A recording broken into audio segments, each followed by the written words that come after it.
మీకు శివాజీ గారికి ఏదైనా మంచి ఫ్రెండ్షిప్ కానీ అలా? ఎప్పుడైనా చూసారా మీరు?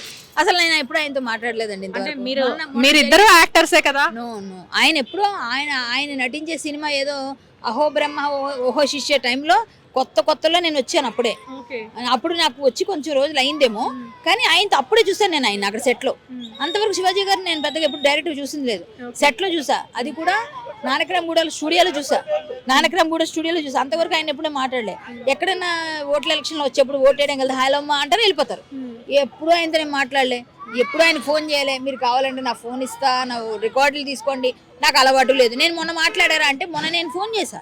ఎందుకు ఫోన్ చేశానంటే బాగా మాట్లాడారు సార్ అని చెప్పడానికి ఫోన్ చేశా, ఇంతే. అప్పుడు కూడా ఆయన థ్యాంక్స్ అమ్మా అన్నారు, అంతే. అంతకుమించి మీరు కూడా సపోర్ట్ చేశారమ్మా, థ్యాంక్ యూ. నేను ఆయన నాకు ఏ ఫ్రెండ్షిప్, నాకు ఎవరితో మీకు విషయం తెలుసా, ఇండస్ట్రీలో నాకు ఎవరితో ఫ్రెండ్షిప్లు ఉండవు. ఎందుకంటే యథార్థవాది, లోక విరోధి. అందరికీ నేను కోపమే, అందరికీ నా మీద పడదు. ఇప్పుడు ఈవిడితో పాటు ఈవిడితో పెట్టించడానికి కాడకులు వెనకాల ఎవరు ఉన్నారు నేను ఎతకాలి ఇప్పుడు, అంతే కదా. ఈవిడ పెట్టినప్పుడు ఈవిడ వెనకాల ఎవరు ప్రొవోక్ చేశారు అవన్నీ వెతకాలి ఇప్పుడు నేను. నో ప్రాబ్లం, ఎవరైనా నేను డేర్ ఇలాగే ఉంటా.